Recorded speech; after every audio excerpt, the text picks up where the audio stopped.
Activation code required. Access granted. Warning. Evacuation sequence activated.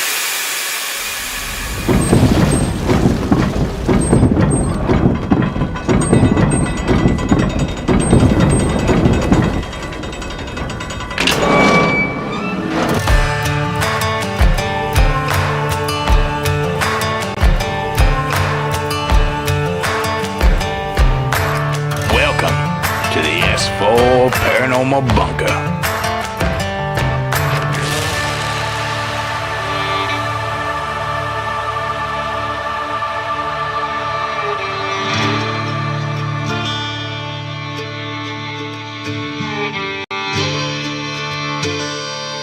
You'll come on down and join Nikki, Robert, Kayla, and Cole. Wednesdays at 10 p.m. Pacific Standard Time. Sit with us as we traverse the portals of the universe. Let loose the secrets of the cryptids.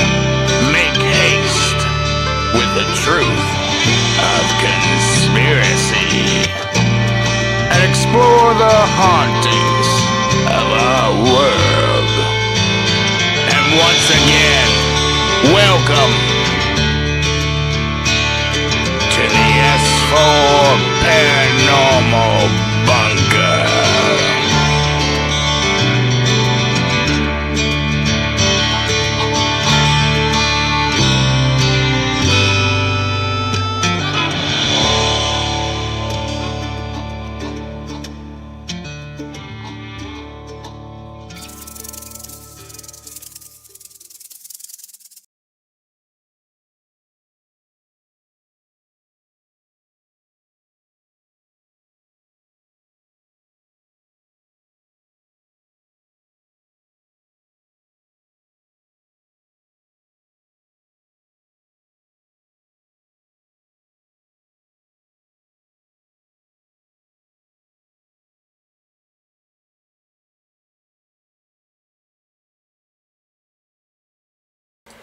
Hello, ladies and gentlemen, and welcome to another episode of the S4 Paranormal Bunker.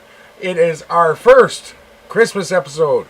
We are here. We are straight. Speak for yourself. Oh, okay. Ren, how you doing, Nikki? At the moment, pretty damn good. I'm pretty impressed. So, I got some help. I got targeted, and then I got some help. So, yeah.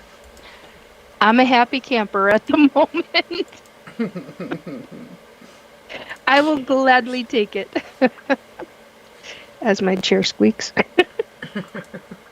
Squeaky, squeaky. Oh, I got a call, Robert. How are you guys doing? We are living life for the day. Hear that. And by the day. But for today, we're good. We're good. Yeah, the Christmas. I hear that. The Christmas season is ramping up, and well,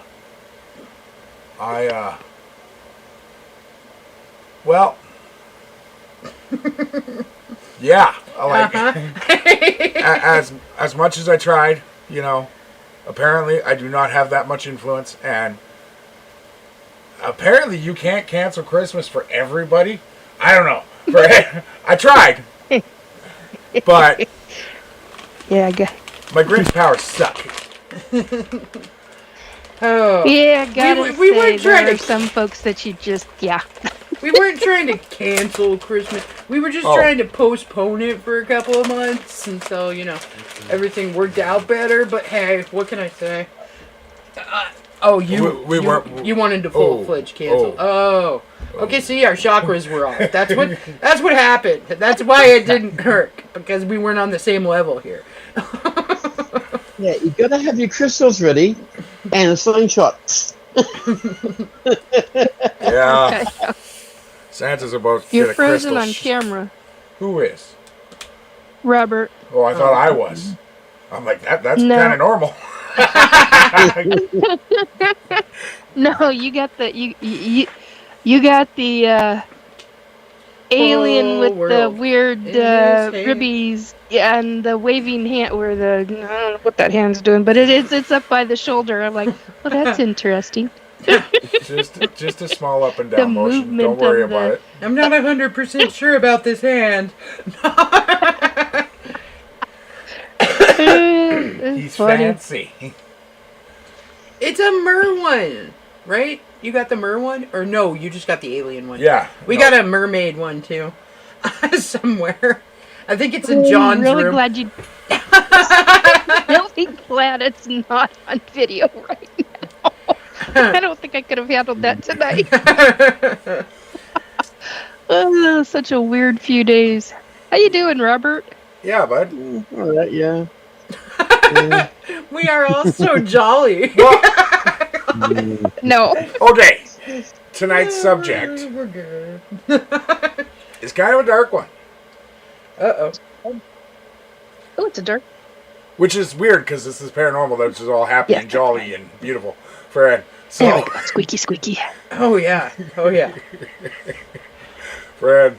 It's a weird one, huh? Well, not really weird, but like, there's some weird shit happening in the Pacific Northwest. Not weird. Oh, that's an understatement. There is There's some. always shit happening in the Pacific Northwest. Exactly. Thank you, Robert. There is some karma-like bullshit. And this is coming from across the country. Like, this is from Australia. Across. Him saying, Yeah. Across the pond. Trump has not claimed it yet. Calm down, Kayla. hey, man, Fred.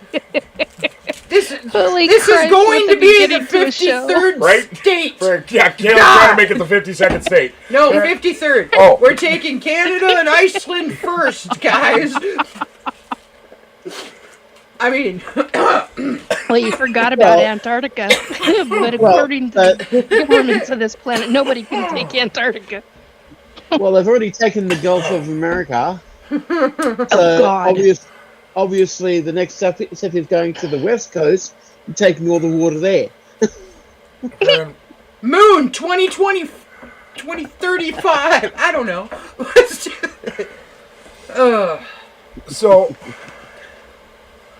no, there's some karmatic, like, I don't know how to say this. Karmatic? Like, there is some karma going on in the Pacific Northwest right now. There's They a just crazy announced- Such shit. as? The Green River Killer. Oh, God, yeah, he's in the process. No, wait a minute. He I is, got yeah. He's in end of life care. I got the different serial killers mixed up. There's like 3 of them, well, aren't they? there's- One of them died. One of them's on the way out, and the other one's like being on hospice or something. Yeah, and the other, well, the one that died isn't actually a serial killer,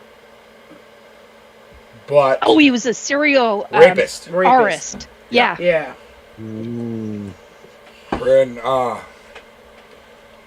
And I think he was called the South Hill artist. Yeah, he was Right? one of.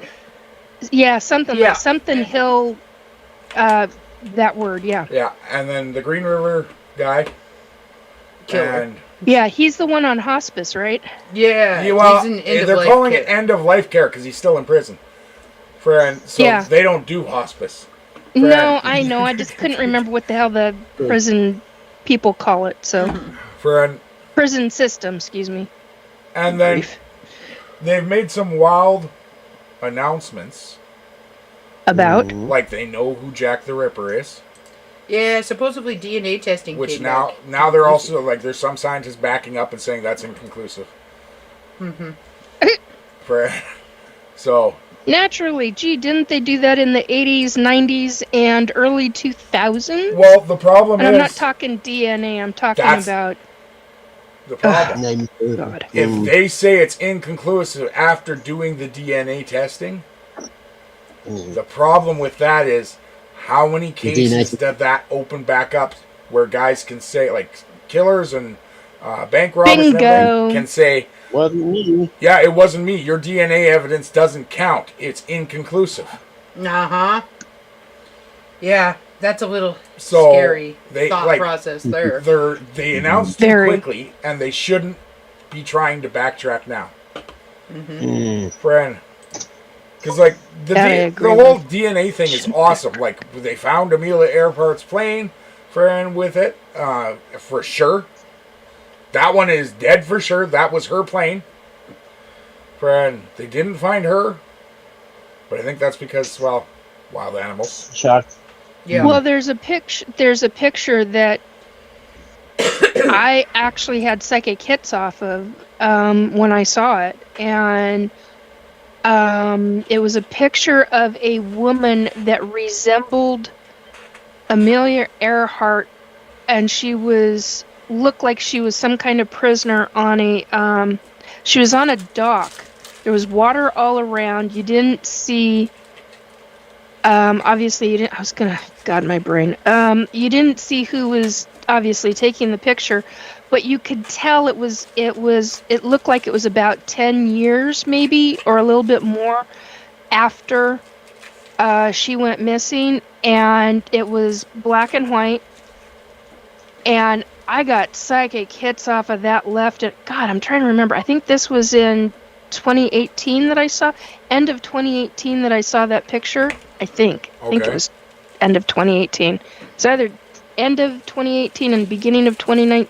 Yeah, it was, because it was before the Ocean Shores Paracon that I was at. So it was winter time when I saw it, that I remember. So anyway, my point being is that the psychic hits that I got off it was, yeah, she was not deceased. Mm-hmm. So I remember having conversations about that in the group that Robert and I were in. We were God, we talked about so many different subjects in that group, but yeah, that was one of them we talked about. It was a hell of a thing. I'm sure I've got, matter of fact, I think I saved that picture, screenshotted it or something. I'd have to go back through my, God, that would take a long time. Anyway, yeah, it was really fascinating, all the different psychic hits that I got off of that, and I'm pretty sure I wrote in my journals about it too. Can't remember all of it right now, but it was a lot of info. Mm-hmm. And I'm like, yeah, who's going to believe me? No, it's just one of those things. It was crazy psychic hits, and I was like, damn, this is out there. Well, and like, Fran, okay, so here's the deal. I'm not going to lie to you guys. This week has been so hectic. Absolutely. And I have been racking my brain, but we're trying to buy a new vehicle right now. And my Facebook algorithm has changed. Brian, so there is nothing paranormal coming up on my Facebook now. Yeah, it's all cars. Brian, so I haven't seen anything that really like sparked anything. Well, I did this evening, but then when I got to looking at the picture that somebody posted, I'm like, no. Well, I was like, that's not paranormal. We stopped. They at posted Kayla's... in a Bigfoot. Oh, really? Oh, okay. Yeah, they posted in a big. Matter of fact, I've got it. I should probably send you all the stuff. But let's see if I can. I don't know if I can send it from here. Let's see if I can. Hang on, incoming stuff. Oh, okay. That's all. There was a lot. Let's see. Oh, it's not going to let me do this without. Okay, I guess I'm sending. Okay. Nikki, why is Bigfoot in a bikini? There we go. Okay, so there's the story that goes with it.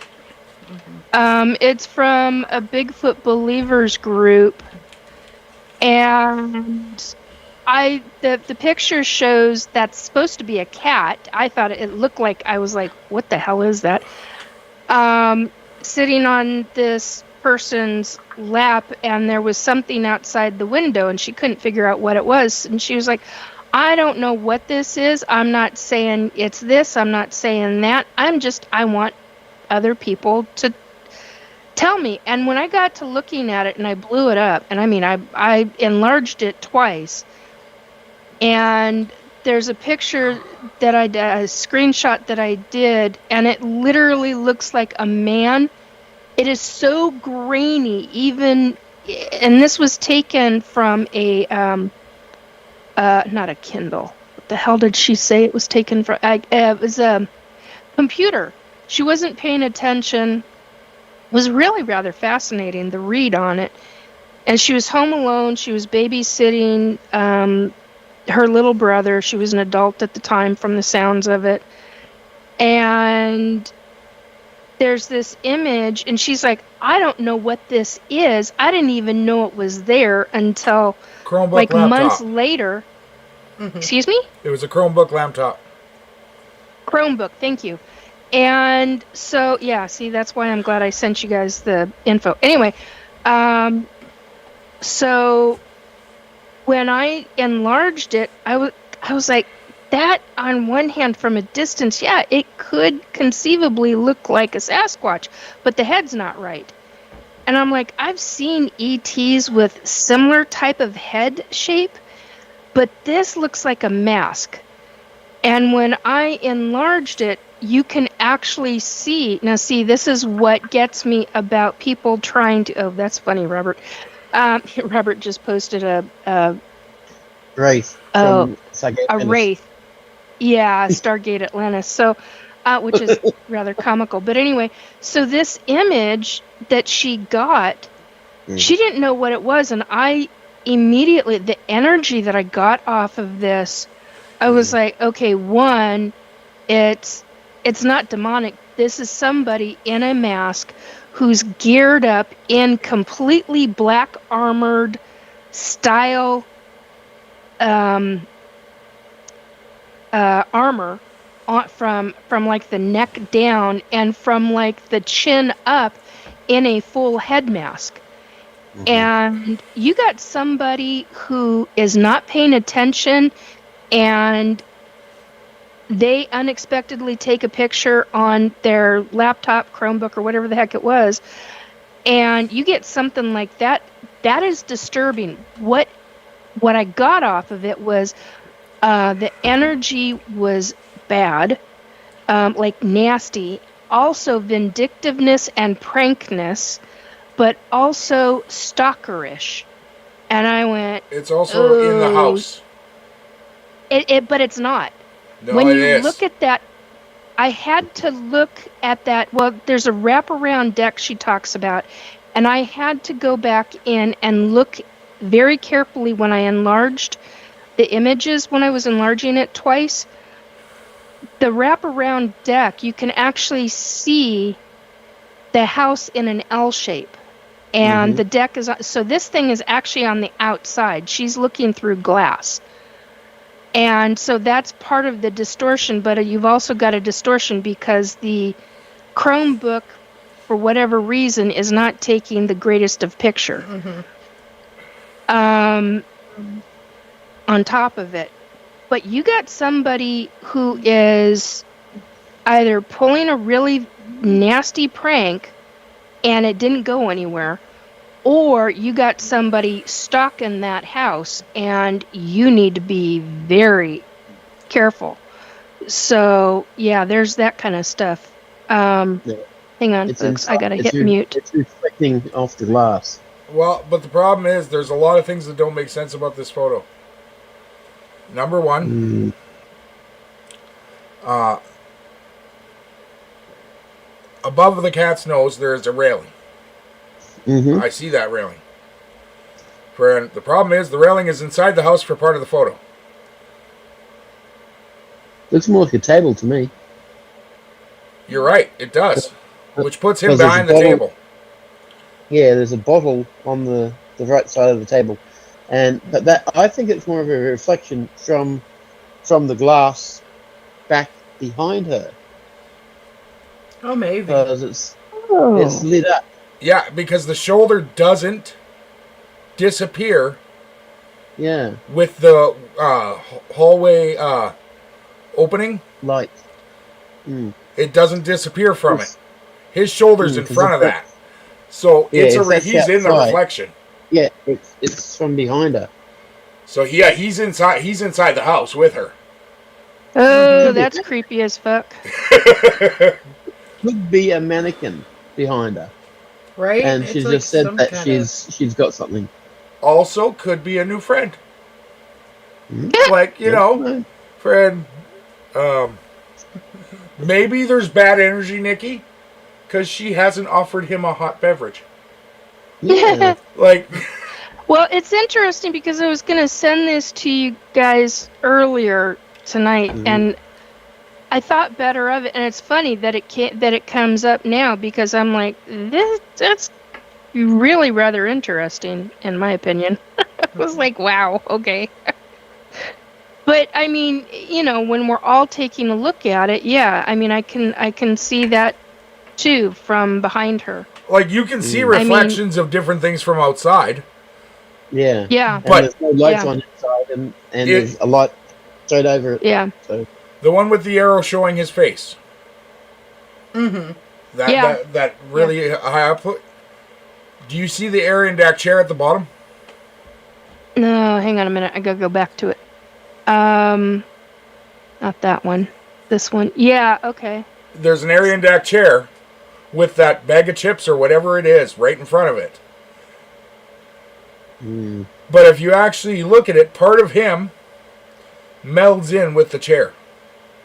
If he was outside behind that chair, it wouldn't do that. The pixels wouldn't be the same. You would see that chair Yeah, very that's clearly true. against him. yeah. That's true. And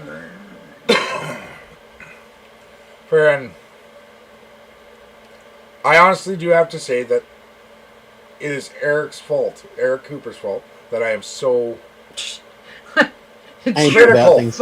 critical when it comes to pictures. Because he actually had me study how to look at a photo and tell what direction things were coming from. Friend. Well, when I looked at this, I was in the dark and I wasn't. I only got the energy first, and I'm like, okay, somebody's being vindictive because the nastiness that I got from it, but I also got the prank emotion from it, and there was other things, but whoever's under that mask, they are not nice. In their soul, they are not nice, and that bothered me. That bothered me a lot. I was like, holy crap, that's not cool. Friend. Unfortunately, there's too many of those people in this world. Yes, I fully agree. Friend, before the show, me Way and too Kayla many. were watching What Would You Do? Oh yeah. With John Quinones. Quinceañera. Yo, yes, I like that. I like that show. I just don't watch it anymore because I get a little on the upset side. Friend, we saw some good ones. Good. But we saw some ones where people stood up for, in my opinion, the wrong person. Friend, There were a and, few where I was like, hey, I'm not so sure about all that. like, we're in a time now where I don't think that there is a person out there in America or any other country that hasn't been affected in some way by our economy right now. Yeah.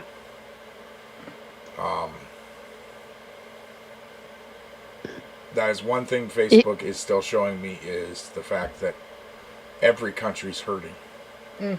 Yeah. I'm seeing that too. Friend. So, but be nice to each other, fuckers. Friend. Wow. That's Love my the PSA Well, Love the Christmas spirit that's happening. God. Friend. That's all people are getting for Christmas from me.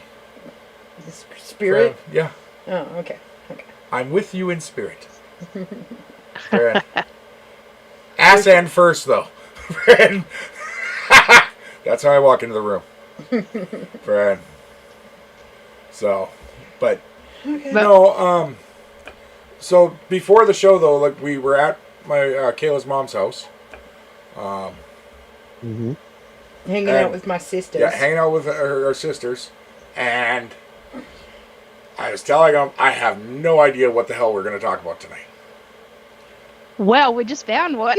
Well, and so, but Tiana's really into serial killers. Yeah, my psycho sister. I love her to pieces. Which is absolutely hilarious, because the moment we start talking about aliens, she runs away.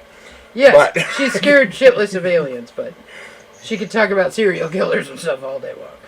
But, Well, she should have come talk to me because the stuff I've psychically seen from some of their victims, deceased victims, other side, oh my God, horrifying. well, Truly horrifying. she gave me a question God. to ask you guys. Okay, what's that? Do you guys believe in the concept of the serial killer gene?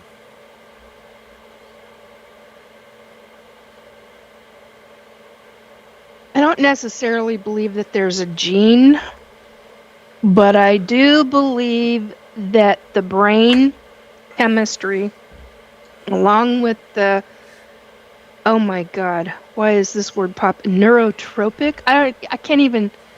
Yeah. Yeah. No, I get that. Set Yeah, of circumstances that led to them being like that. Yes, That they got, Yeah, got a and- thrill out of whatever they did way back when, and that's caused them to Well- the switch to be flipped. And yeah, Well, she didn't to like me it my goes answer. more beyond that.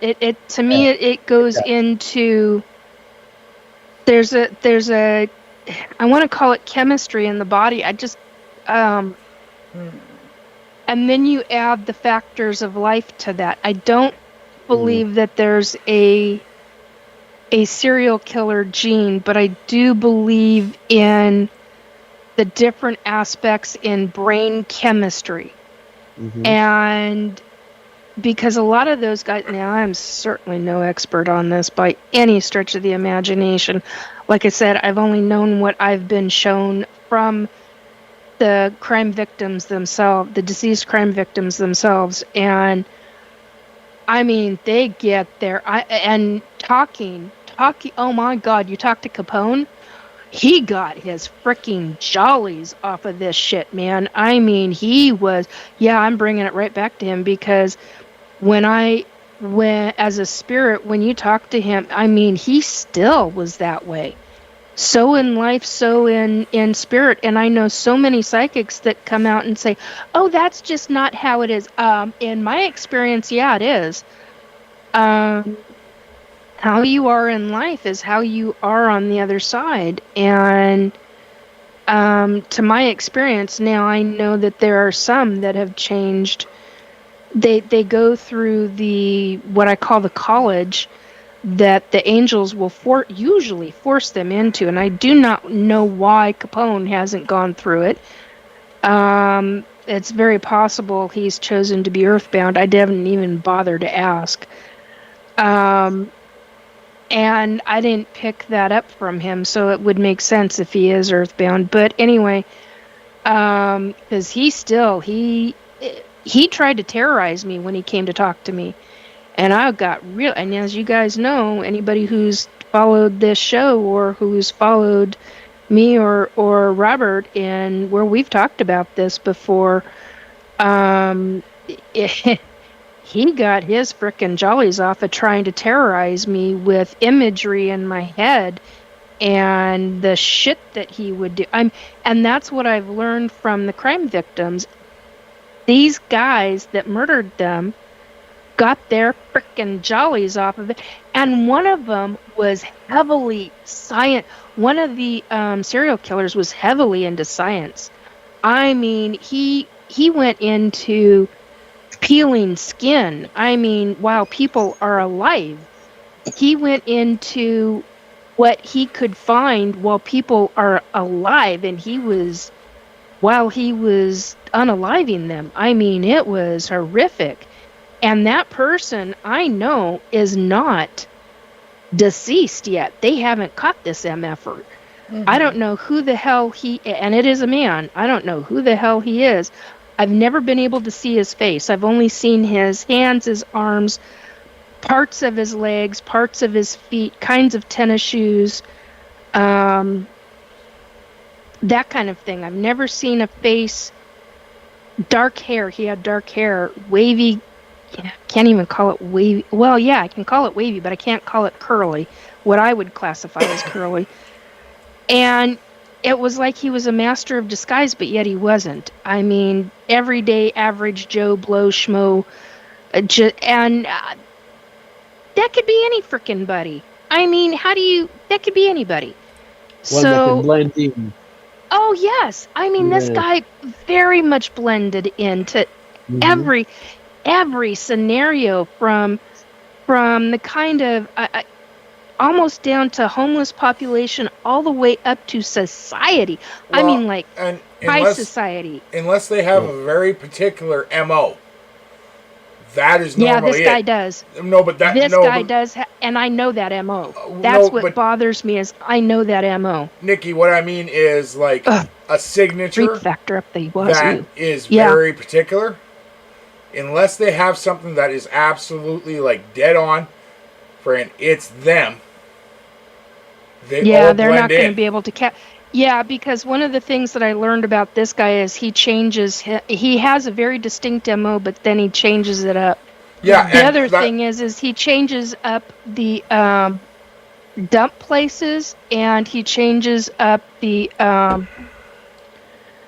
MF. I can't think of the word that I'm looking for. But you know, that's what I was saying though. Is that that's the thing with like serial killers that makes them as creepy to most people as they are, is the fact that it could be the pastor, it could be your neighbor, it could be your cousin, it could be my wife. It's the people that you least expect, and usually productive members of society with like regular jobs, and they're just an average person. So you don't think of them as a threat. Like that's the thing. Look at what Ridgway did. I mean, appeared to society as an average everyday worker. Yeah.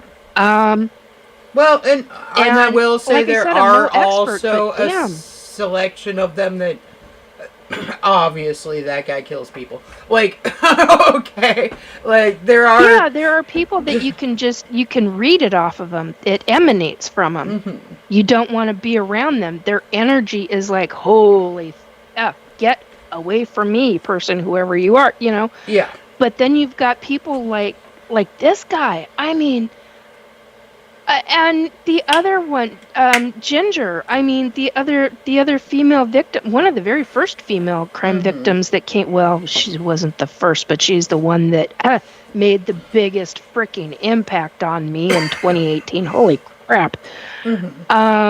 She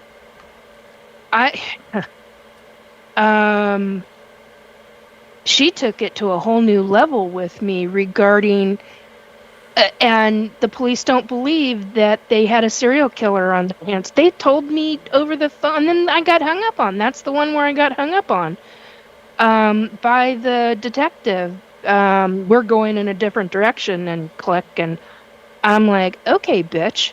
Yeah. It really pissed me the fuck off because I had the spirit who murdered her. I had the spirit who was telling me, showing me verbatim how it had happened and how it was done, and she, for the next, like 9-10 months, showed me different, in the most inopportune times for me, let me tell you, showed me the different things about how it was done and and that this person was a serial and that he had two other people. Mm-hmm. He had a female and he had a male with him. And they were working as a team and out of Tacoma. Tacoma.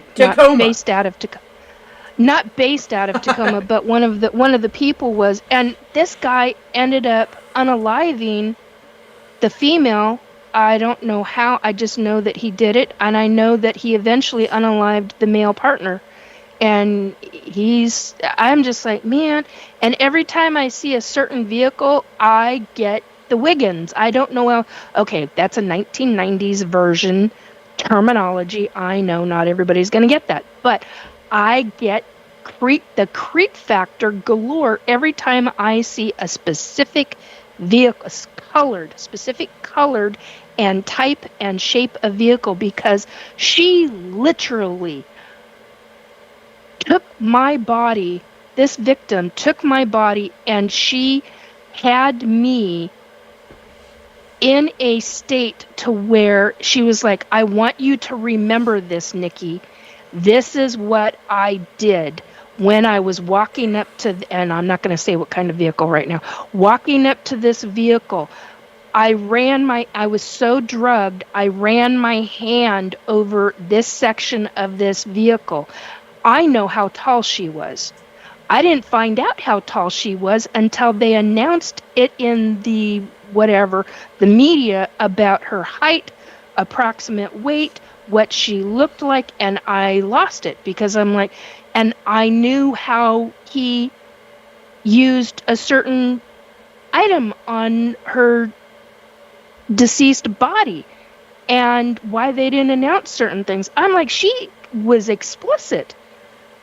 And yet my information is absolute shit because I'm a psychic medium. And that's the kind of fuckery that just makes me livid, because this guy is still out there.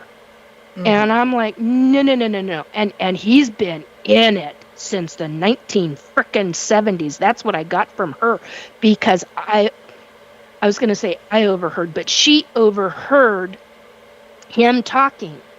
And it literally, I don't remember the exact wording, but it was something along the lines that they had been doing this, or he had been doing this since like somewhere in the mid to late 70s. And nobody has caught this guy. Do you know how many victims we're entailing in this? I mean, that just, and there are people like that across this planet that do this kind of thing and never get caught. Yeah. Because they're most like, some of them have patterns. They don't change up their stuff. Some of them do have patterns, or don't have, getting lost in my words, sorry. Some of them have patterns and never change it up.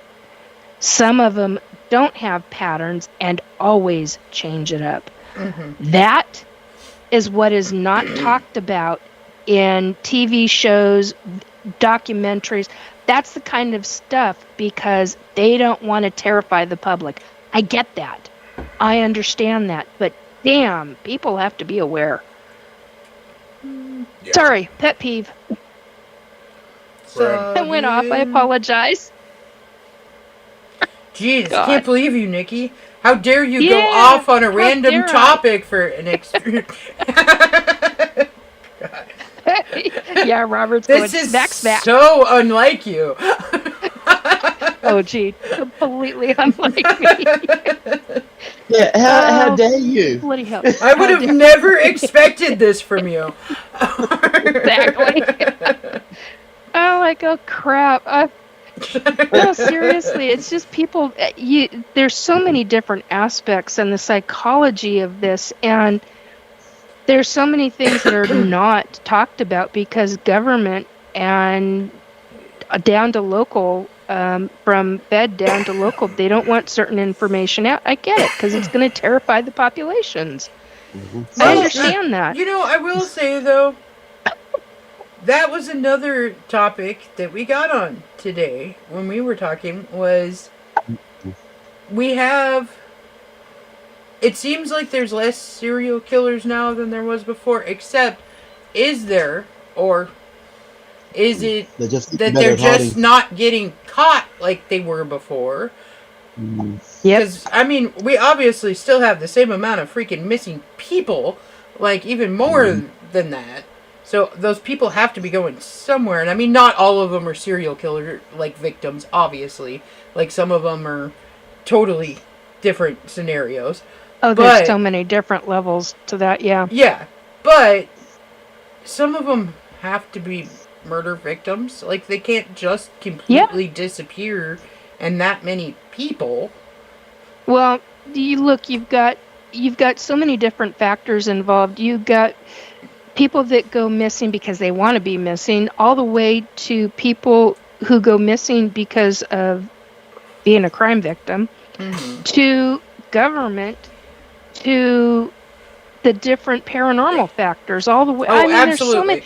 There's so many other levels that I can't grasp them all right now from my head. But there's so many different possibilities of what happened to that person. Absolutely. Yeah. It's just way too many. It's almost mind-boggling to think about the amount of people that go missing in any given year. You're like, okay.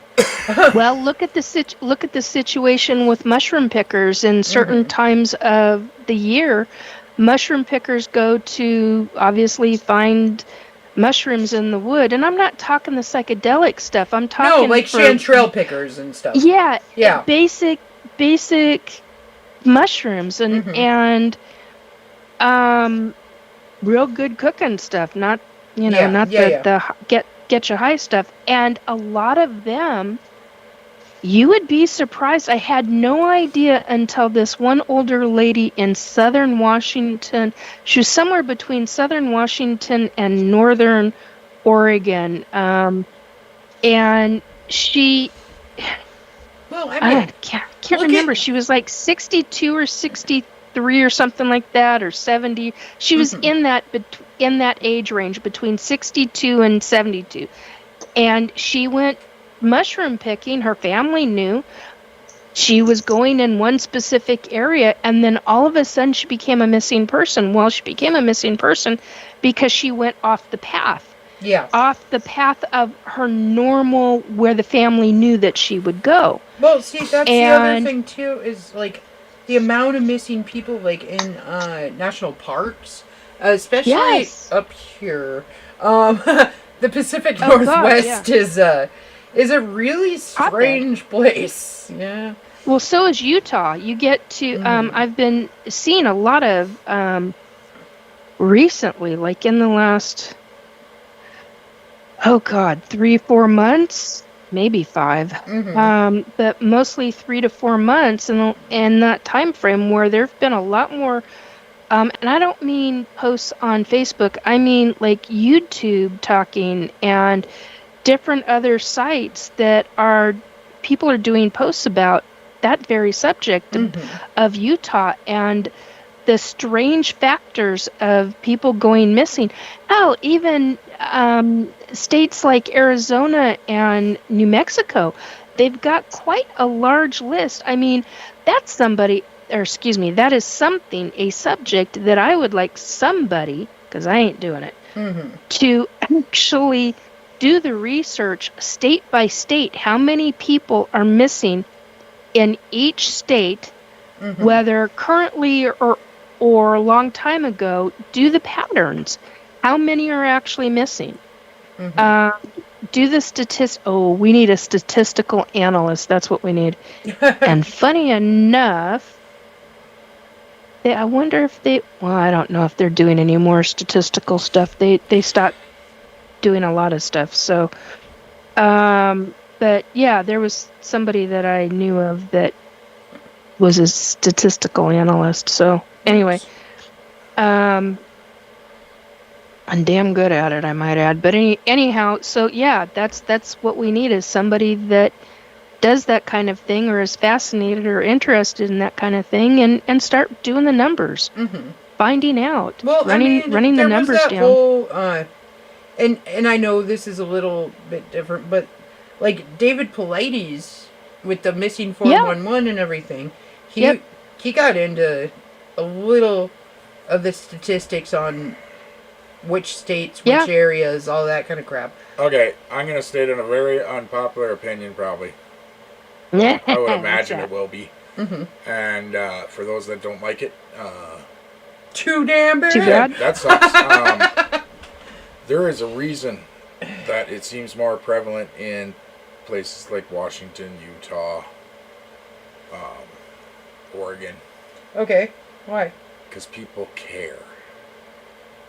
Well, yeah, I mean, there's certain states where a lot of crazy crap happens, but... Yeah, how many people do you think disappear from New York City or New York? all over New York, not just the city. Yeah. But they're not going to talk about that because it's not as... Yeah.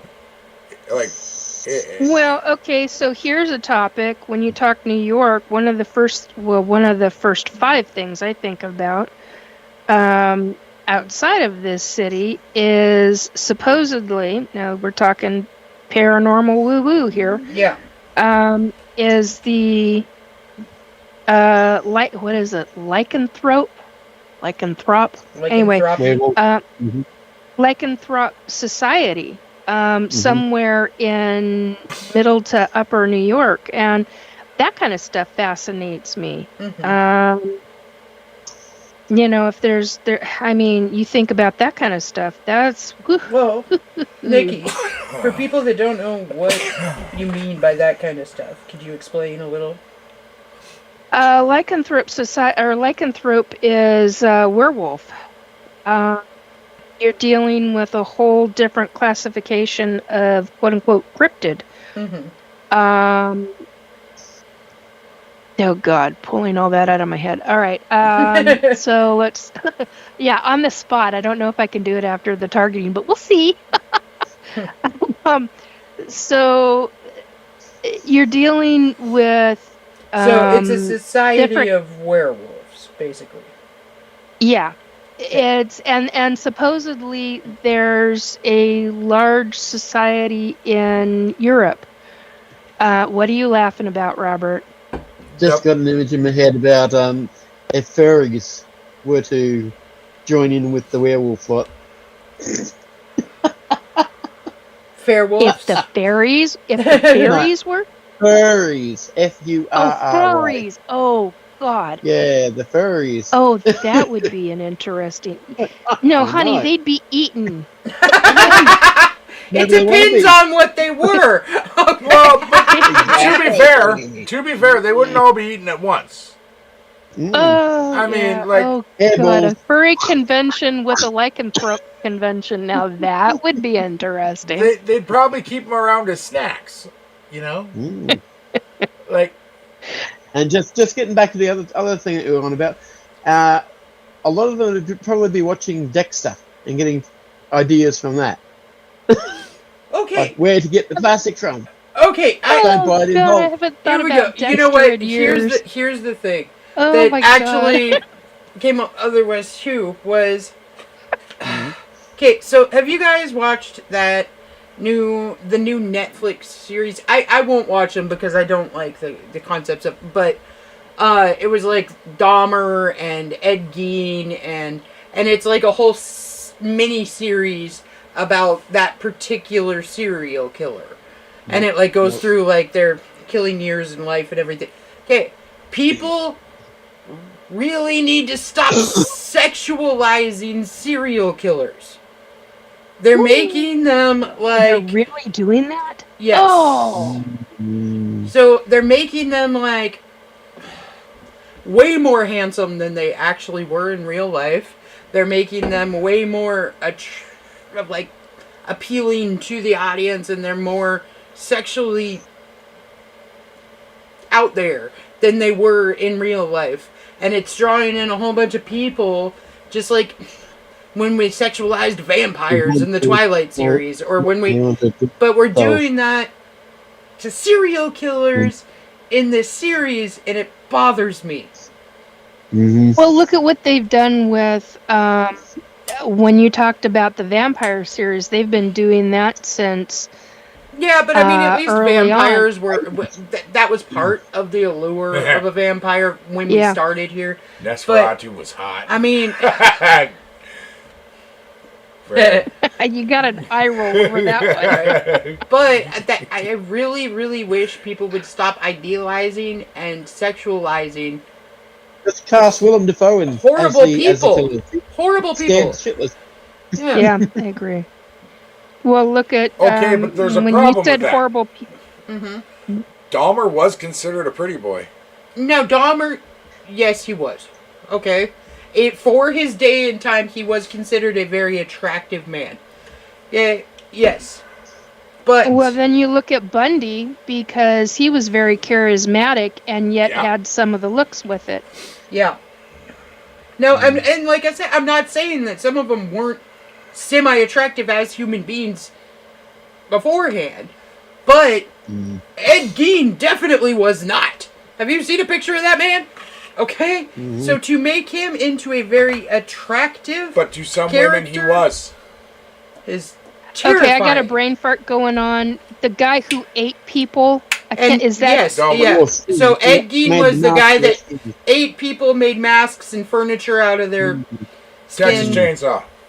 Yeah, he was basically the real live action Texas Chainsaw Massacre. No, the So, movie was actually based off him. Yes. The one that could have made Cassandra from Doctor Who. Yeah. Ew. Friend. Moisturize me. Moisturize me. Yes. God. Okay, but I mean, like, you don't take a person with that much evil in them and make them a sexual icon. You just, No. it's not, Thank you. it's not something that should. Why not? fucking Every be fictional done. story does it. I know, but those are fictional stories. They aren't somebody that really went out there and ruined the shit out of like thousands of Well, people's not only- lives. I mean, you, Not only that, you are. What's the word? It's not demoralizing. You're something to the victims. I can't think you're of the word at the second. devaluing their death. You're devaluing them as a person. Yes. yeah, but like even Disney has started to do it again. Yeah, that's true. I mean, look at the new. motherfucker. Yeah, are they really? What are they doing? Have you seen the newest Snow White? yeah, the big Nope. D. Do you know who plays the evil queen? Gal Gadot. Or Gal Gadot. Yeah. Wonder Woman. Now, yeah, you tell me that that is not every man's fantasy. And they actually did Snow White right finally and made her into a 15-year-old young girl. Yes. You're So- kidding. They actually did it correctly. Yeah, she Yeah. is no longer For the sex. that part of it. Yeah, she's no longer the sexualized character. The evil It's queen the evil is. queen that is now the sexualized character. Well, I mean, like, look at Wicked. Look at what Wicked did for the evil queen too. Like, they made No, I haven't seen characters. that one either. They're making characters that are iconically evil into sexualized beings. Yes. And I get that, but at the same time, when it comes to reality, when it comes to real life, you are also hurting every single person that got hurt as a consequence from that person, Yeah. and causing all kinds of emotional traumas to people who are already Okay. traumatized. But that and happens that's in everyday life Manson too. just Manson just popped into my head, and I don't mean as a spirit. I just mean Yeah, the no. image. Yeah. Because I mean, you talk about sexualization. I mean, that's what he was all about. Well, and I mean, as And particular victims. group of I mean, the a horrific particular group of human victimization. beings have already sexualized God, I them can't think by of her name sending right- in love letters and all this kind of stuff. I mean, it happens. It happens with sadistic people. Yeah. For some reason, they all seem to somehow have a following of people that's like in love with them. But Yeah. we don't need to display that where everybody is Children. able, like, Young youth. we don't need to make something. It's like making a serial killer into a martyr instead of like you're telling people to strive to be that, like, and that's just not. That's not okay. Okay, but the problem is you're Well, it doing goes that into just by telling morality. his story. What? You're doing that by just telling his story. That's true too, and I believe that a lot of them don't need to be told as perfectly and out there as they are. Because if somebody is heinous enough to commit a crime where they are taking away a life of another person and in horrific ways, then they should not get notoriety for that. They should not be able to write a book and get it published on their thought processes of that. Like, all you're doing is breeding more people who immunize you and want to be like you, and Yep. it's just creating a whole cycle of psycho-ass people. There is only one thing that should ever be written about a serial killer. Their obituary? The victim stories. But here's the deal. Every time they mention the killer, he should not be mentioned by name. He should be called that prick. That's it. Because jail to them, they get 3 hot meals, they get comfortable bed, and they get to work out, they get TV, they get all this kind of their crap. victims got nothing. They got their life taken from them. And sometimes at very, very young ages. But if you take away that notoriety where you're just calling them that prick and nothing about their background, okay. Now that is their real punishment. Yeah, because that's the problem, is now they can watch Netflix in jail. Yeah, so they're just reliving their crimes, watching themselves on TV doing their crimes as another person. Like, this is a Which many of them get the jollies off of. This is a whole not okay thing, too. Like, I don't know. I have always been really kind of pissed off when it comes to serial killers just because of the fact that they get so famous off of other people's destruction. Pain. Like, you don't ruin that many lives and do that much horrific damage and mental damage to people and then get to be famous because of it. That's insane to me. And that's what breeds a whole bunch of different classes of people, like mass shooters and this and that, because they get the notoriety, they get to be known, their story gets to be told, and I'm like, that's what they were looking for. Why can't we take away what they were looking for, and maybe they wouldn't do it in the first place? Not saying all of them, but some of them, the only reason that they do the things that they're doing is because they know they'll get the notoriety of it. And we are such a hey, put a thumbs up, like and subscribe society that if you're deemed like a loser and you're never going to be anybody or anything in your mind, not saying that you actually are, but then they go out and they do these horrible things, and all of a sudden they're getting letters, they're getting people writing to them, they're getting interviews on TV, they're getting all of this stuff. That's what they were looking for in the first place. We got to take that power away from them, and if we take that power away from them, then I don't think that a percentage of them would have committed the crime in the first place. Tend to disagree with that, but I get where you're going with it. So do I, and because there's so much psychology in this that, and so much mental illness. I mean, good God. Absolutely. You have to have some form of mental illness in order to take another life in that horrific of a way. In that capacity. In that capacity, okay? They're not in general, but in that capacity, there has to be something wrong with you. The pig farmer of Canada. Oh God, I had dreams. I literally was dreaming that before. Somebody in my path, and I believe it was one of my guides, was showing me what he was doing. There are dreams that I still remember to this day about the pig farmer in Canada. And when they caught him, and I didn't recognize that I just thought that these were the most horrific mother effing dreams I had been ever having, ever. And that outtook some of the ET stuff that I found out was real, not dreams. And that just, it just horrified me to no end when I found that out. They came on Como News 4 in Seattle, and we're talking about the pig farmer and what they found. And I have dreams and they're psychic dreams, where I saw some of his victims. I can still, oh God, my stomach just started to flip. I still can remember those dreams, to where the males and the females and the teenagers, the men and women, how terrified they were, the smell of the pigs on that farm. I mean, they were fucking, they were carnivorous. I mean, these pigs, oh my God, they ate oh my God. Yeah, we stopped buying bacon from the store. Yeah, how was the bacon? And, like,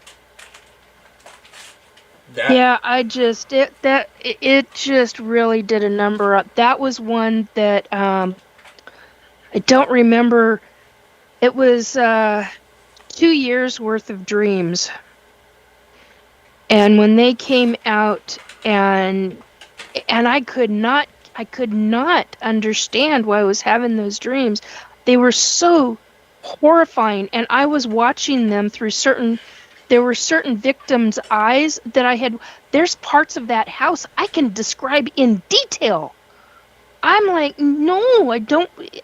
That's kind of stuff I don't want to remember. That's like the skin thing with that one serial. There are just certain things that I don't want to remember. Those are one of them. As a psychic medium, I was just like, oh God, just horrific stuff. And the way that guy, the way he killed, it's just, oh God, it's not everything that they talked about in the media. Let's just put it that way. They kept a number of things out of the media, and things I will to this day not talk about with anybody. Well, just because of that, I'm just like, no. That is also because of the difference in our media, and your media outlets here got them all from ours. Got all their information from ours. Exactly. And our RCMP officers do not release the same things that your cops here do. Yeah, that I found out. And so, and we're very we're not... Sorry, not you. We're very well protected by our local law enforcement and our media, honestly. Like, our media still sucks, like they lie and they're assholes, but in that way, they do it quite well. Yeah, but at the same point, I mean, like, human nature, like, everybody lies and everybody's an asshole at some point. It just... What? Yeah, what? God. You for sure. Yeah. I got memories right now of tennis shoes. One of the things that the pigs did not eat were certain tennis shoes, and that he kept them in the pigsty. Oh my God, shut up, Nikki. They weren't tennis shoes. Yeah. We talked about this. They were Converse. Yeah. Remember the jean shoes? Yeah. They were those. I know. I'm calling them tennis shoes because that's how I look at them. When I try not to focus on something, I minimize it to a certain degree to where I don't have to, because I'm also seeing memories of one of the victims was a male victim.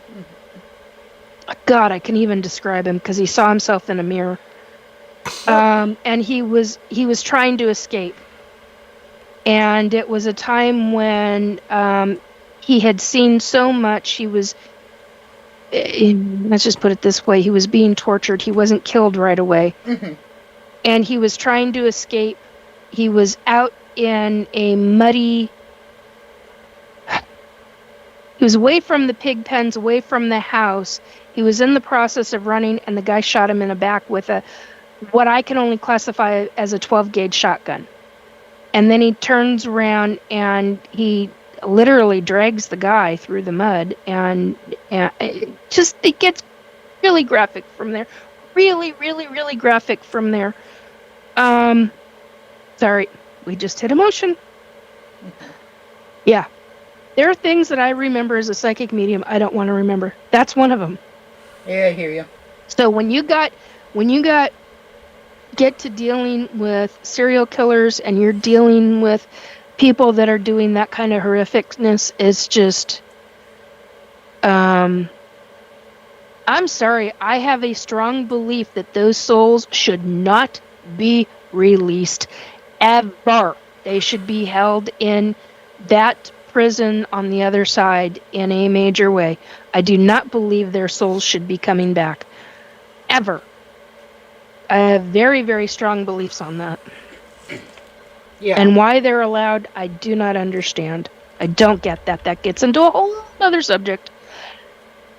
But on that note, I actually am 5 minutes late for what I have to do. No worries, Nikki. So I've got to go, folks. So I will talk to you guys on Saturday, 10 or 11. Hopefully I won't be late. Hopefully it'll be 10. On that note, I gotta go, guys and gals. See you later. Thank you, Cole and Kayla and Robert. Yep. Bye, Nikki. Hello. Bye. Friend.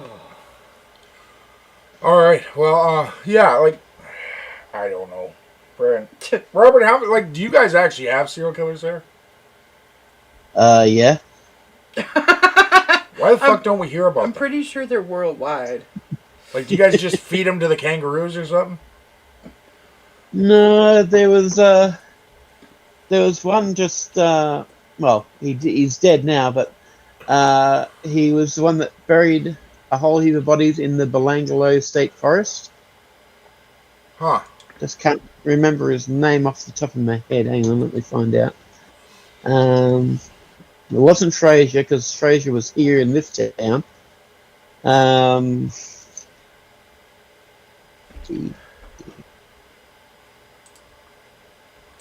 Friend.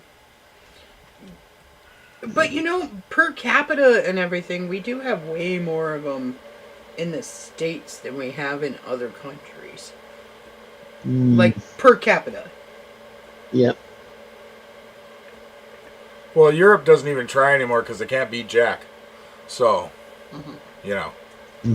Friend. And when you're going for notoriety, you want to be the best. Yeah, that's true. Ivan Milat. Ivan Milat. Huh. I've He never was the even heard of backpack him. murderer.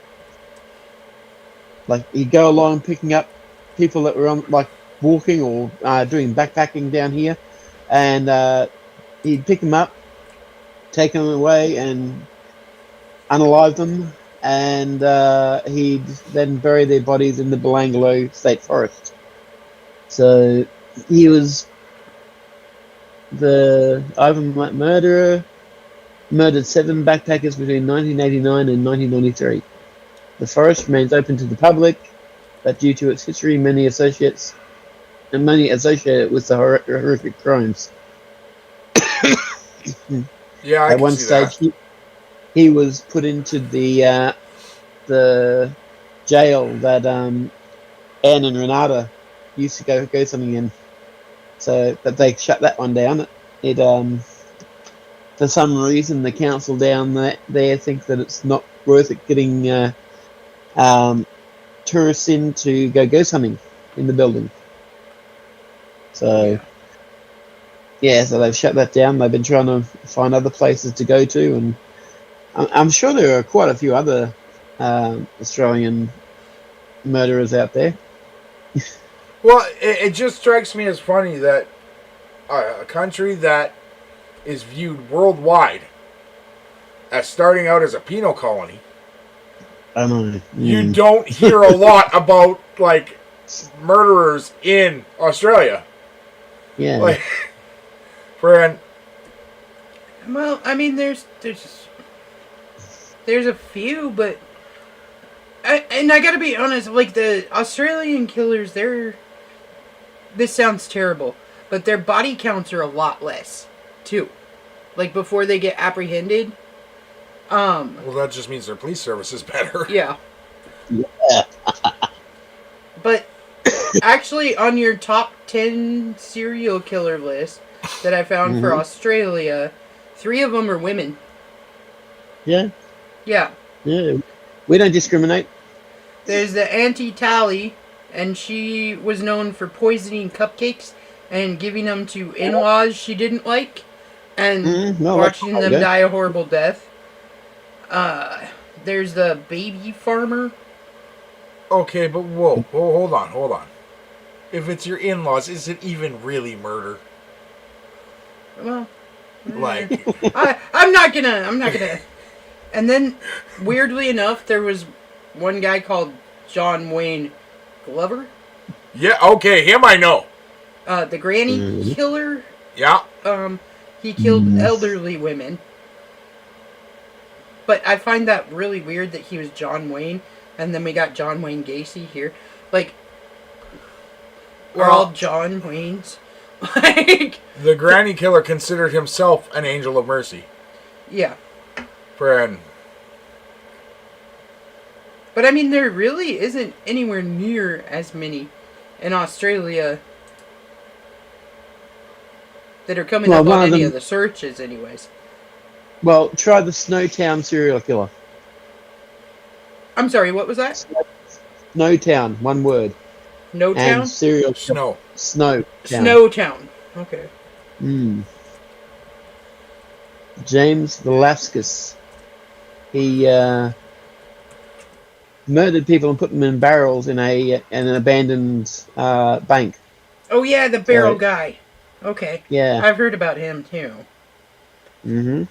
But like when you get into different countries, some of them in different countries, and I think it has. I think Cole's right here when he says it has a lot to do with the policing force. Well, and the population. Okay, because when you get over into certain African continent countries, their death counts are way, way, way higher, but there's less per capita. But they kill like 200, 300 people.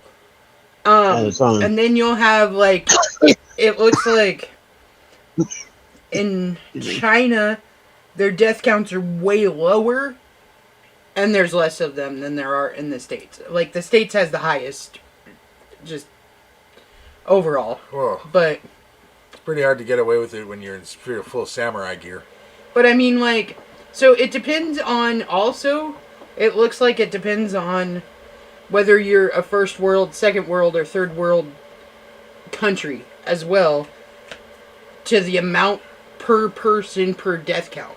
Which makes sense, because if you're not connected the same way that, like, with the internet being available everywhere and fingerprints and DNA and all of this stuff, then you're gonna get away with a lot more than you'd get away with having all that. Yeah. Yeah. I could definitely see that. Well, I mean, it's just like, even for the States, back in the 1800s, 1900s, early 1900s, people's death tolls were way higher than they are now. Yeah.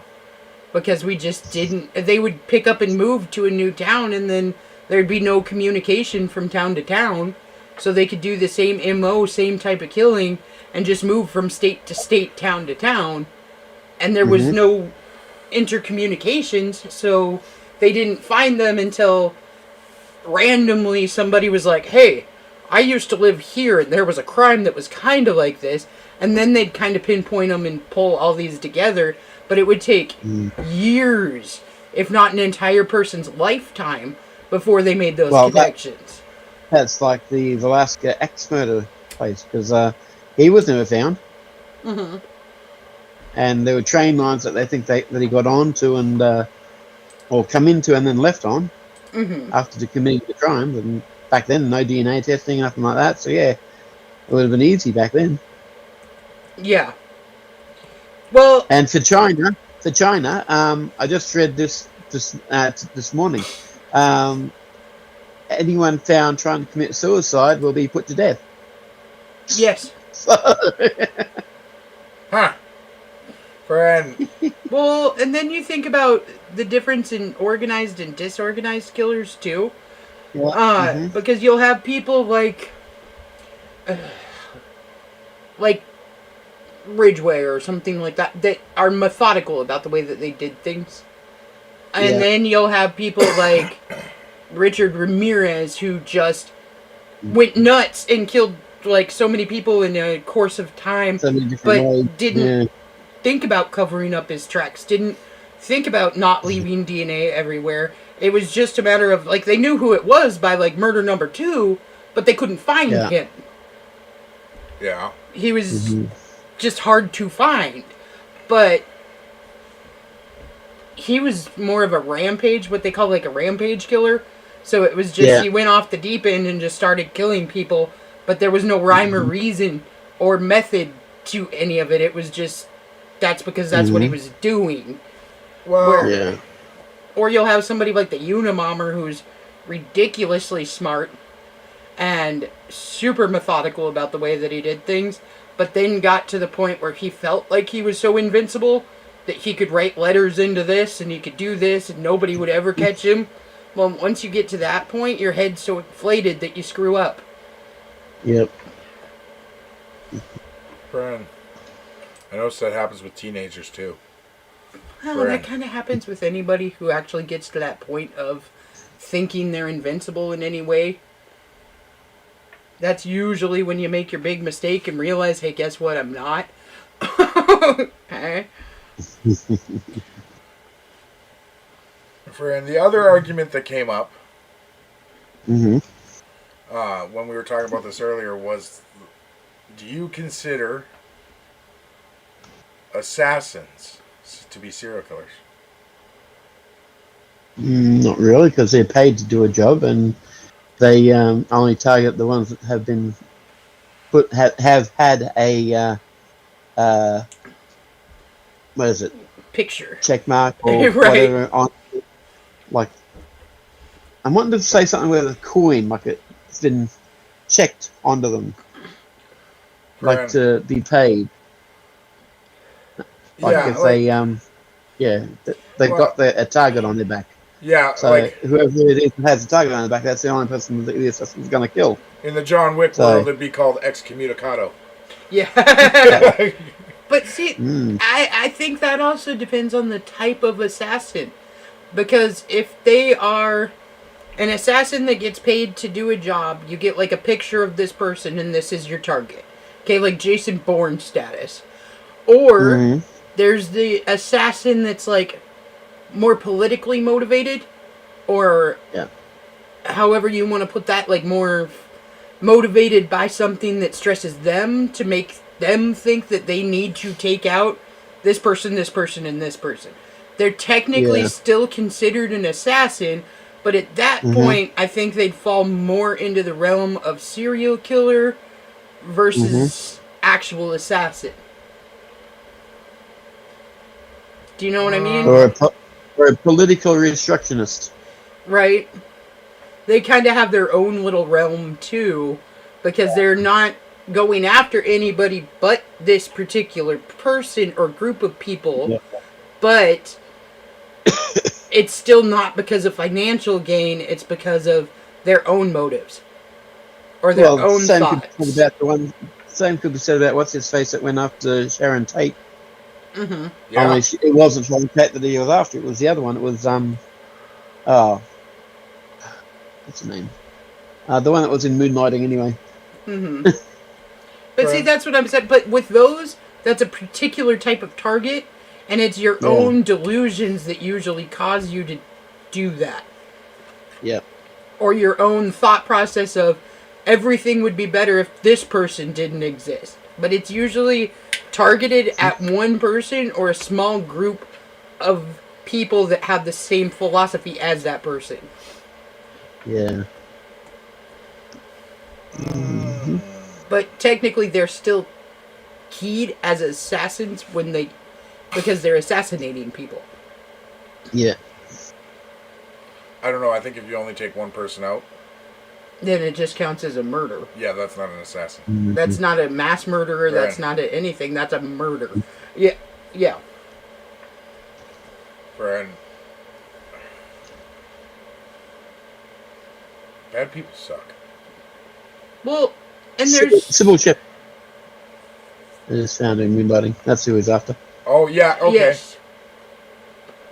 Well, and see, the thing with that too is there's so many different forms of killers. Like, okay, so there's your typical serial killer, which usually has an MO and goes for a specific look of a person, or there's a specific reason behind the fact that he picks the people that he picks, or she. Okay? And they usually have their form of killing. So it's usually they either shoot somebody or strangle somebody, but almost every single one of them is the same type of MO. Yeah. Then you got like people like Richard Ramirez. I'm going to use him, and he's more of an opportunity killer. It was whoever happens to be around and whatever weapon he happens to be able to find. Yeah. And then, I mean, you got your people that just straight up snap, and it's usually just Whatever one that person Like, Mm. and then, I mean, you got your categories of that, like mass shootings and mass stabbings, and like all that kind of crazy shit that happens from that. But I think there's a huge difference between the person that their mind just snaps one day and they kill a person versus the person that methodically thought out every possibility of what would happen and like did research and like stalking and all kinds of weird shit for that person. I think that's where I say this person to me is a serial killer versus a murderer, is when they methodically put down on paper like everything that could possibly happen and all of the different outcomes of what they would do, and they do like the stalking and they pick specific targets and like all that kind of crap. But that takes some of our most prolific serial killers out of the fucking running. They're no longer serial killers. I don't think that a lot of them should be classified as serial killers. I think that a lot of those people should be classified as they snapped. They had a mental break. Where a true, in my mind, serial killer is somebody who was always like that. Yep. Nothing snapped in them. Nothing made them mentally break. Yep. They were like that to start with. Whatever the chemistry in their body was, whatever the formation of their brain was, or whatever it was, they were going to be a killer no matter what. No matter who raised them, no matter how great a life they had. But the problem is you've got some guys who are that way, but knew absolutely no planning. Yeah. Yeah.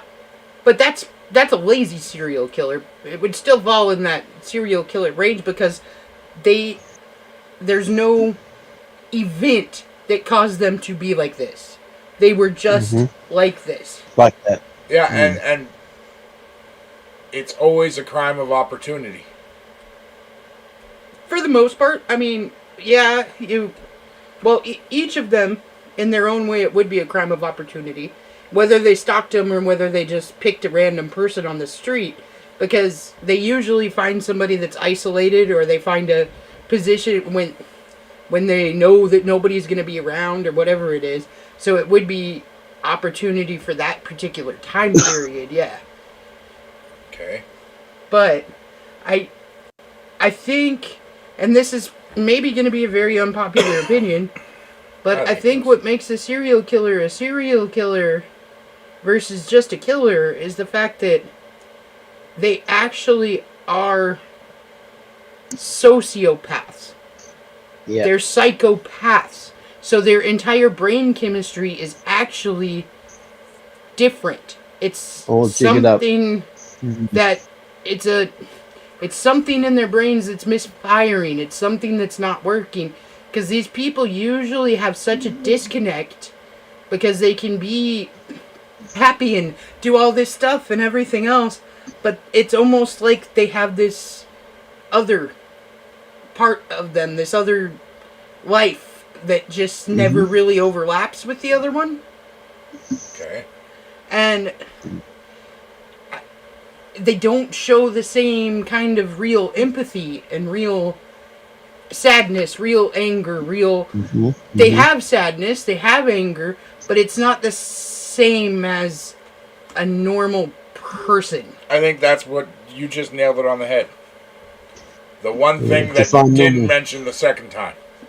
They do not have empathy.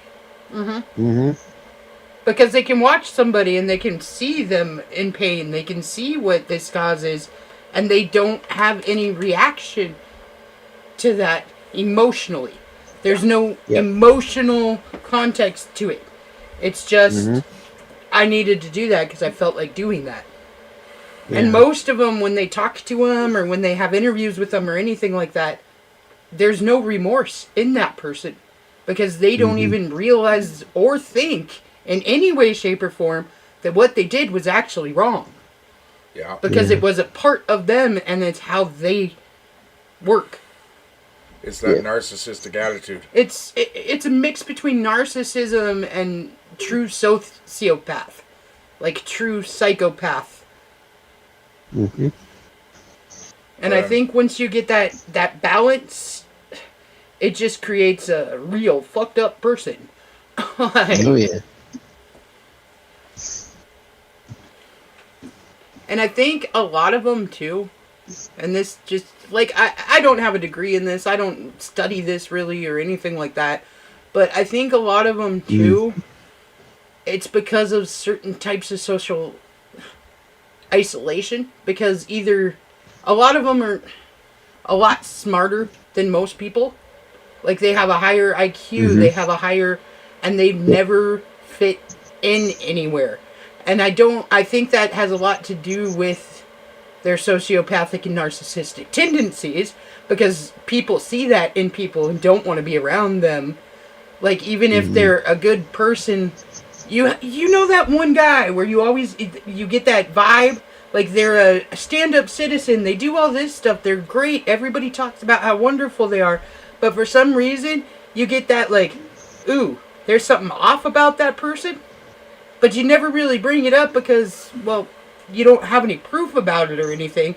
But when you look at him, you just feel that, like, you have a fucking dark side, bro. Feeling? Yep. That's like that psychopath showing. But not everybody can see it. Mm-hmm. Because they are truly a psychopath, so they're really good at hiding and faking all of that stuff. Yeah. I don't know. I saw it and I married it, so. Mm-hmm.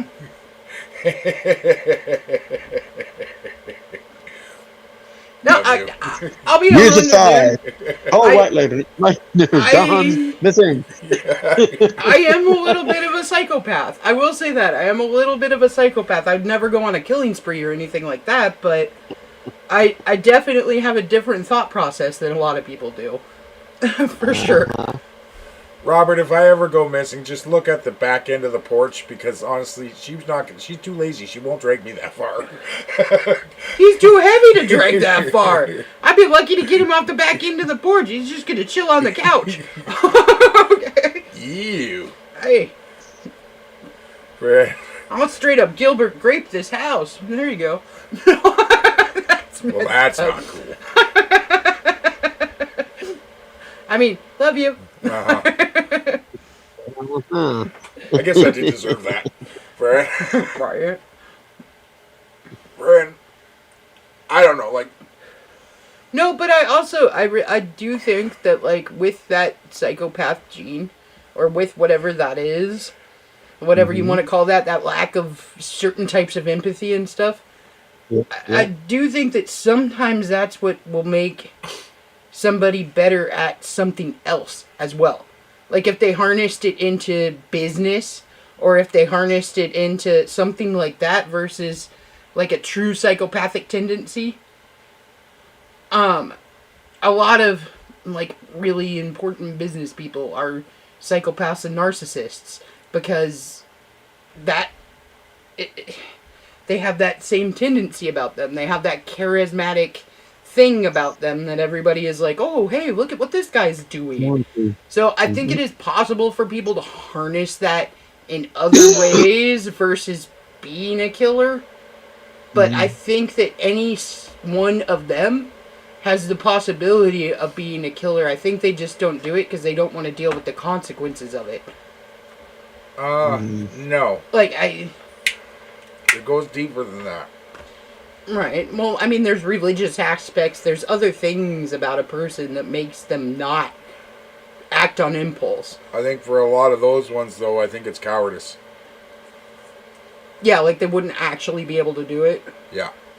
Right. But they have enough of the crazy...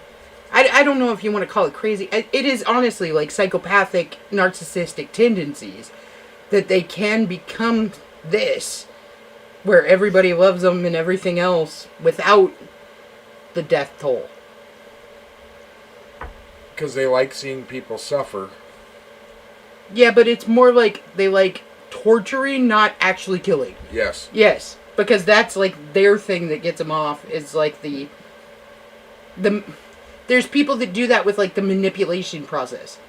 People that like everything about them they do to manipulate other people and get them to do all these things, and they like get their jollies off by the manipulation of other people, by making them think that like it's that weird catfishy thing, like making people think that you love them but you have no feelings towards them whatsoever, and you could block them tomorrow and it wouldn't matter to you, but it would devastate them.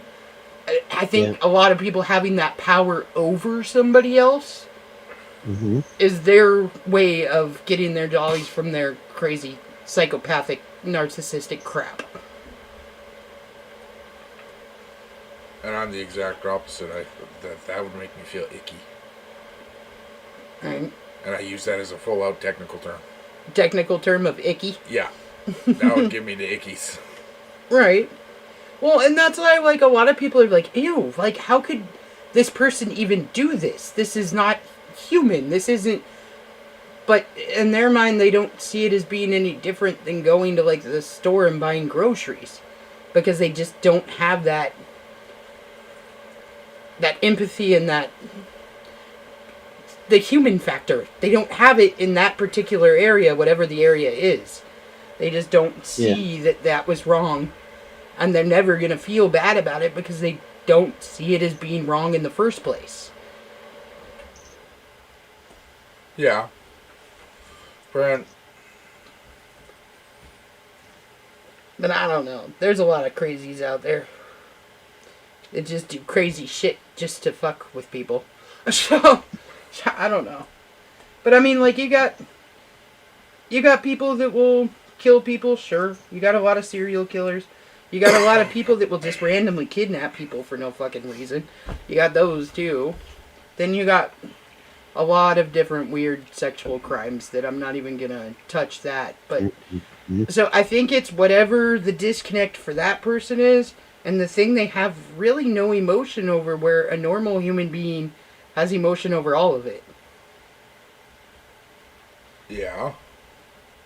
Well, and then you've got, like, how do I put that?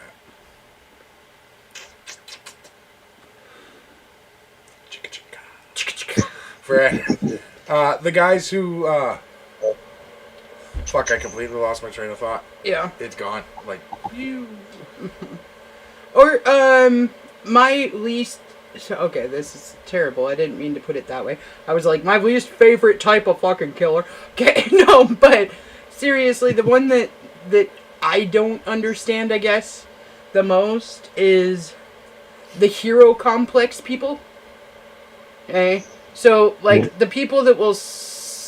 They're like a firefighter that will set fires so that they can be the one that saved people. Yeah. Or like the EMT that will go around poisoning a bunch of people so he can be or she can be the first one on the scene to fix whatever it is. I don't know why, but for some reason that one has never been one that I've understood at all. Like, I don't get the hero complex. Why? I don't know. And that's what I'm saying, is like, I'm not really... What don't you get about it? Well, I don't understand why somebody...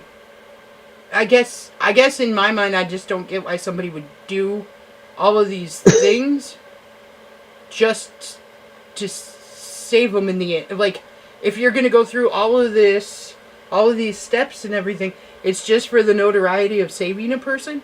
Like, you're not... You know what I mean? It just... For some reason, there's a disconnect for me with that. Like...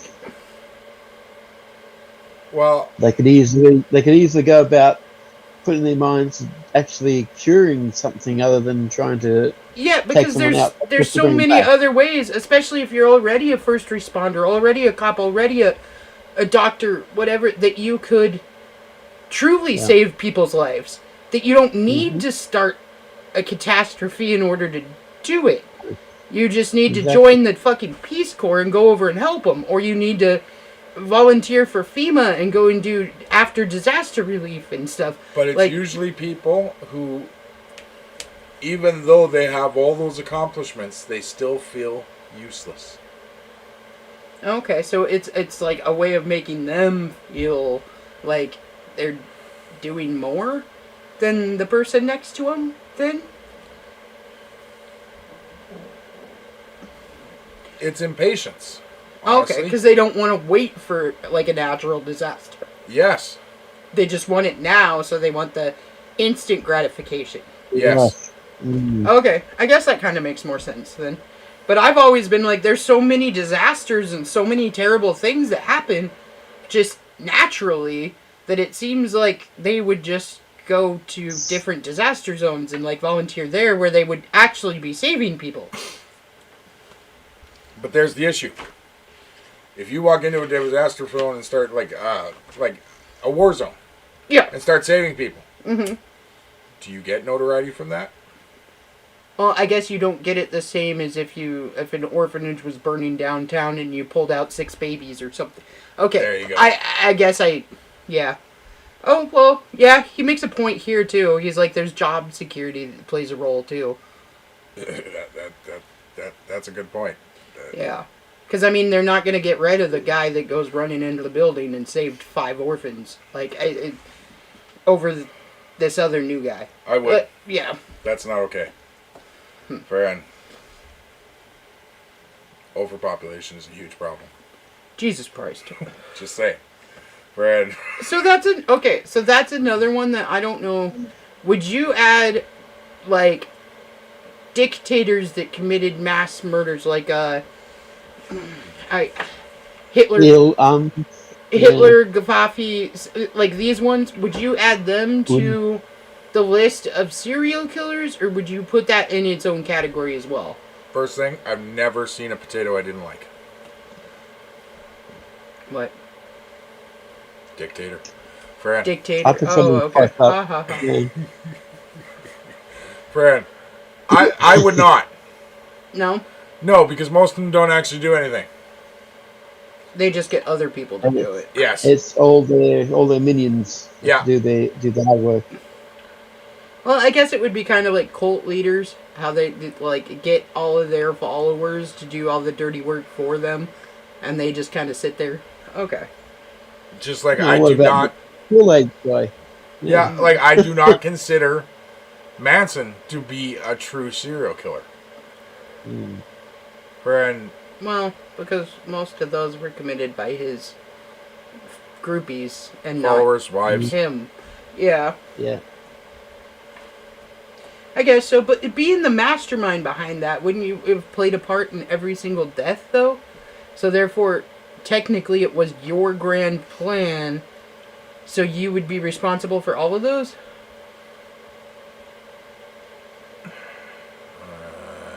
I mean, just... I think you should claim responsibility. I do not think you should be classified as a serial killer. Well, yeah, because I guess you never actually committed any of it yourself. No, it's not that. You can't put it that way. That's not... Because that's not... That lets them off. So we're talking more like a master manipulator versus a serial killer. Just at a totally different level. Because the problem is a dictator usually doesn't commit murder. Mm-hmm. They commit genocide. Well, yeah. Okay, that would be in like the hundreds to millions range for most dictators. Yeah. So, and there honestly is a huge difference between a killer who kills 30 to 40 people and someone who genocides an entire Like race people. of people or... Population. Yeah. Yeah. Even if they're their own. Mm-hmm. Yeah. Friend. Okay. So you always have to take that, like, what is the actual definition of serial killer? Can you look it up, please? Yeah, I can look it up. Friend, because I don't actually know what it is. Everyone always tells you what it takes to be a serial killer, but I've never actually looked at the definition. Definitely.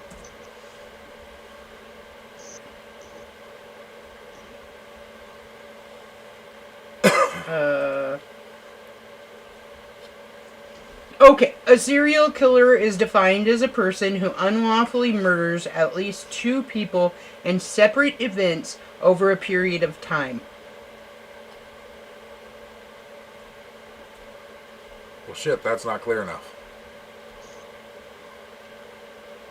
So that would include a dictator. that would include pretty much anybody who's ever killed more than 2 people. Like, the only ones that doesn't really include is mass murderers. Then mass murderers wouldn't count, but pretty much everybody else who's ever murdered any more than 2 people. Except for, like, okay, so that also wouldn't include, like, burglaries gone wrong or anything like that, because even if you were to kill the whole group of people, it's in one isolated event, not over a period of time. That's where the difference in this comes.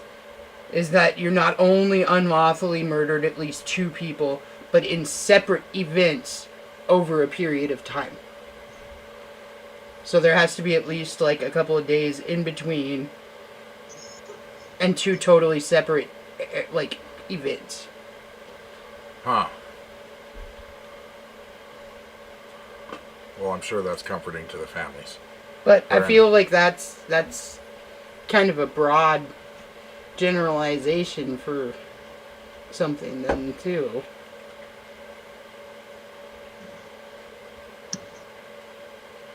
Yeah, I'm kind of disappointed in the dictionary for that one. Yeah. Brian. But yeah, it has nothing to do with number besides the fact that it's at least 2 people. I will say, though, I've been disappointed in the dictionary a lot lately. Oh yeah, with their new word of the year. Did you hear what it is, Robert? No? 6-7. Yeah, I have heard that, yeah. Yeah, that is the word of the year this year. Added to Webster's dictionary, 6-7. Wasn't it like skibbity or something last year? Riz. Fuck. Brian, yeah, we're adding abbreviations now. Hey, Brian. they're full new words. They mean something entirely different. No, they don't. It's still charisma. Yeah. But you know, I'm pretty sure that somebody back in like the 1700s looking at a freaking dictionary would say the same thing about specific words that have been added in the 90s or the 80s or the 70s. Like, think about how many new words were added in the 1920s. As if. Friend. You had a whole new language in the 1920s too, with like your flappers and your jalopies and your like all of that kind of stuff. Those words didn't exist until that point. Yeah. So I don't know. Well, it's just stupid. Friend. Well, and like I said before, it's a continuous dumbing down of everything, and it has been for years. I'm not just talking this up and coming generation or anything like that, but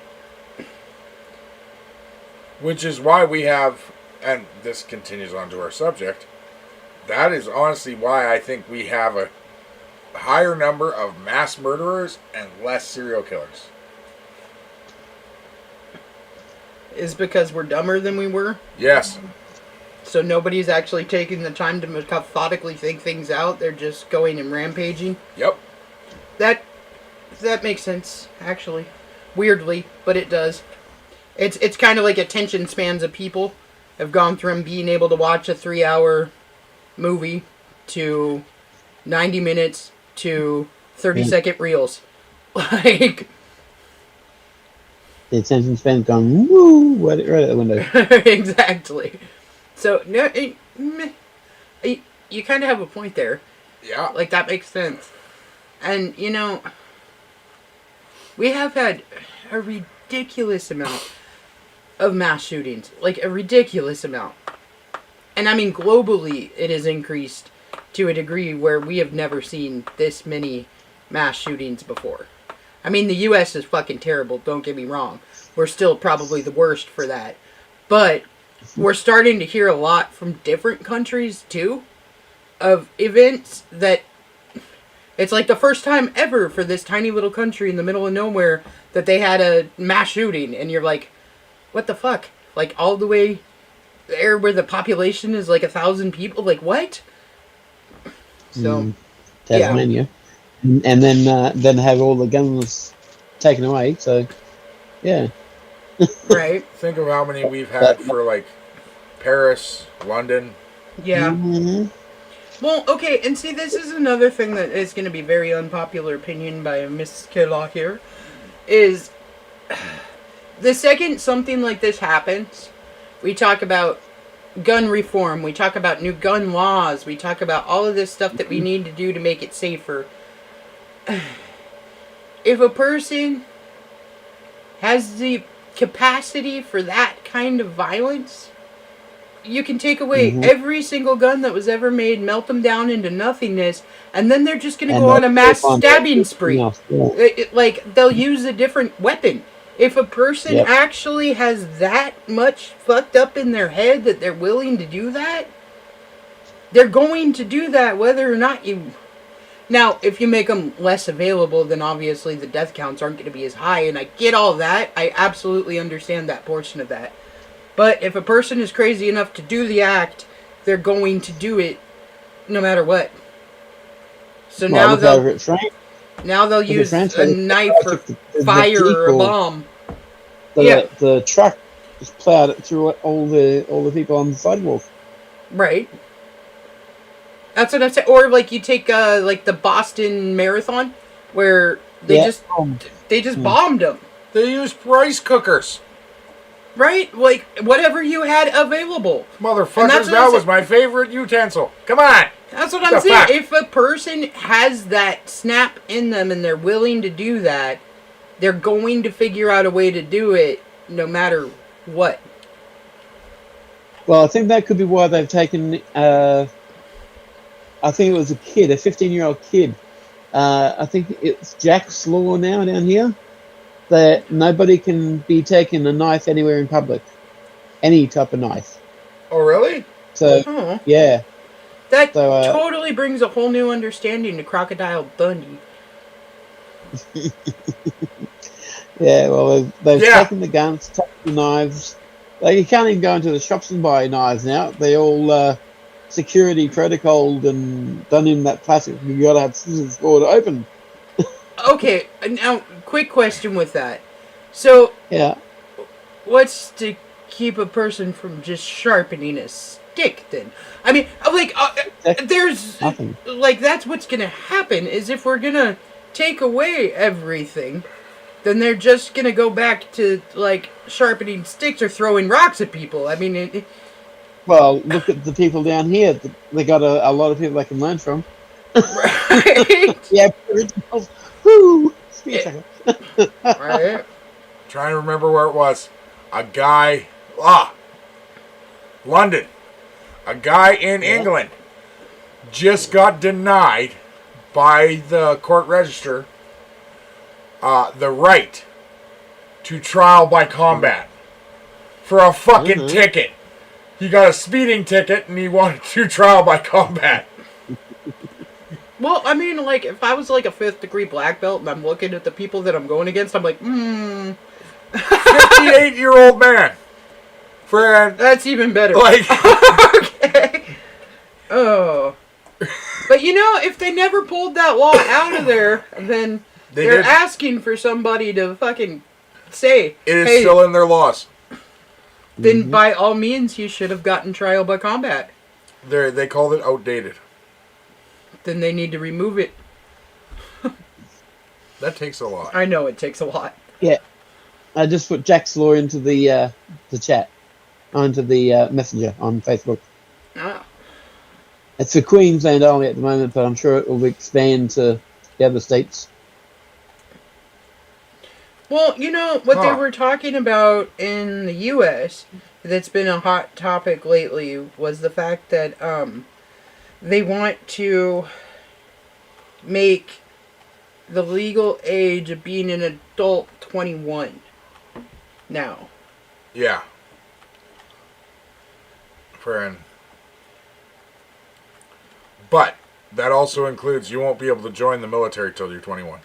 Yes, but it also includes age of consent laws changing and everything else to go with the new aging of 21. Which to me, 21 is a little old. Don't you think? Like, me personally, I think 21 is a little old.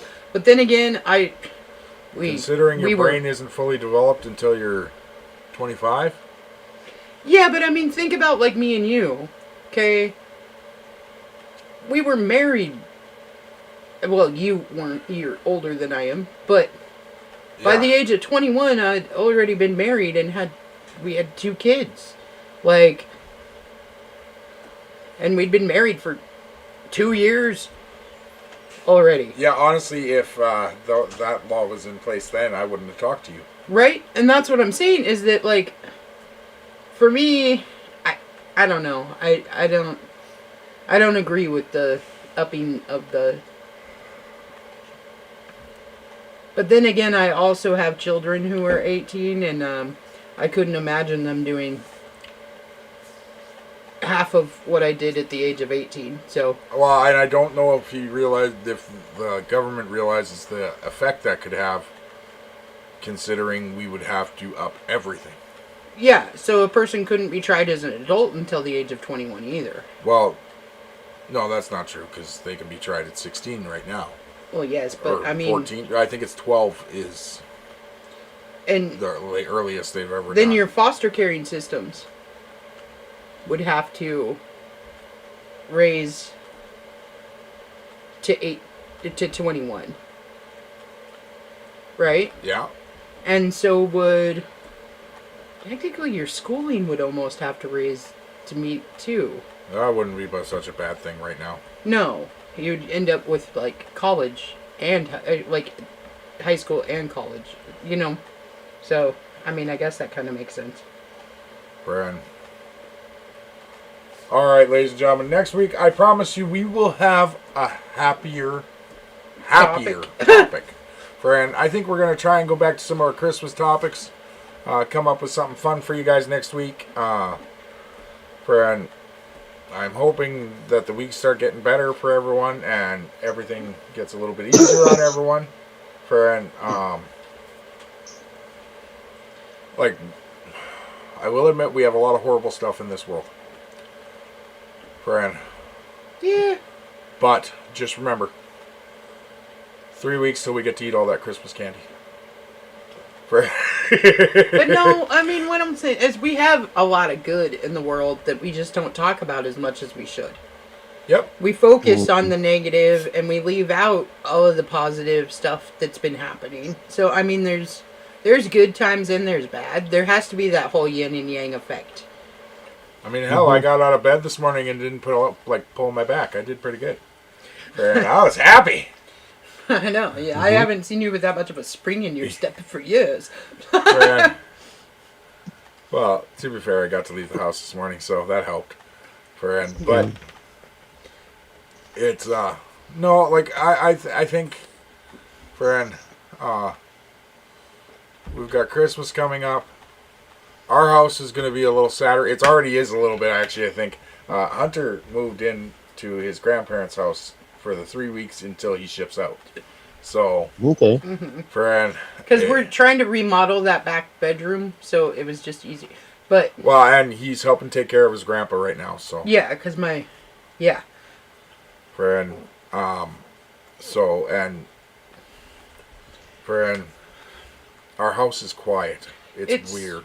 Ridiculously quiet. And, you know, going from 4 kids at home all the time to now we're down to 2 kids at home, and they're only, like, part of the time because of, they got, John is taking his, college classes, so he's in and out, and he'll be gone sometimes until 8 o'clock or whatever time during the night, doing his study groups and different things. And then Kim she's volunteering at the library, she's doing all kinds of different activities, she's got all kinds of friends that she's staying with. So sometimes we're coming home to nobody. And it's super weird to go from a full-time 4 kids running everywhere Two. Nothing. Oh my god, okay, like, do we even make dinner tonight? Because there's no one really here to eat it, like... And there's so many nights now where we don't, and I'm like, this is awesome. I don't care, I'll eat cereal. Exactly. I'm like, we are gonna be, like, the most unhealthy older people, because once our kids are gone and we don't have to do, like, full spread meals and stuff like that, I see us eating a lot of, like, just whatever. I'll be like, you know what? I'm just gonna make some mashed potatoes for dinner. Why not? Like, you know. I'm gonna find a bar that still has peanuts on the counter. And I'm just gonna eat those. That way I stay away from you too. Friend. I need new hobbies. Holy shit. Yeah, well, by the end of the month, we'll be heading down south to that property that we bought. Oh, no way! Oh, nice! Yeah. First, she has to take her daughter down to Sydney, because that's where she has found a place. Like, the daughter's found a place down there with her boyfriend. Okay. And so, she's only just got a license.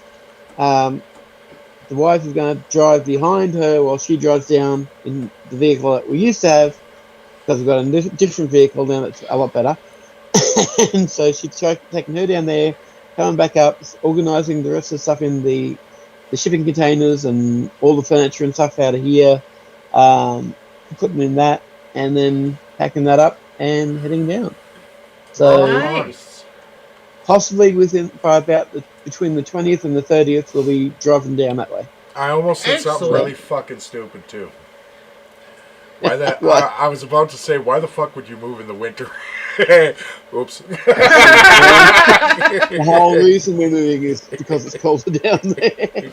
Like when it was up towards the nearly the mid 90s here, it was like about the 50s down there. So massive difference.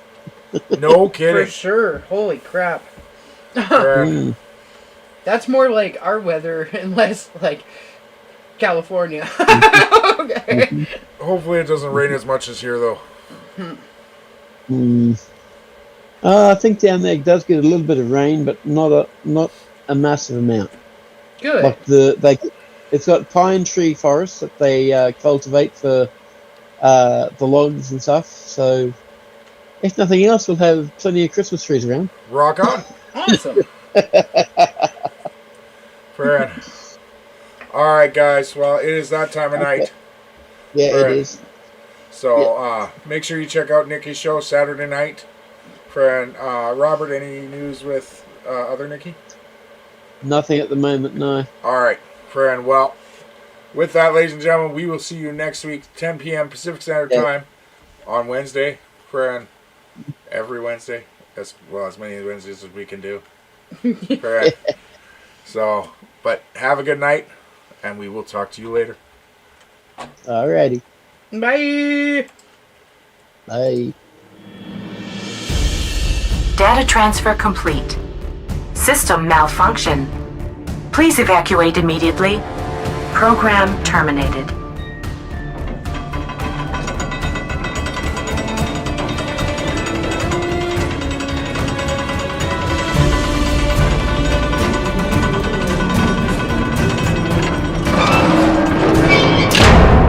Son of a biscuit eater.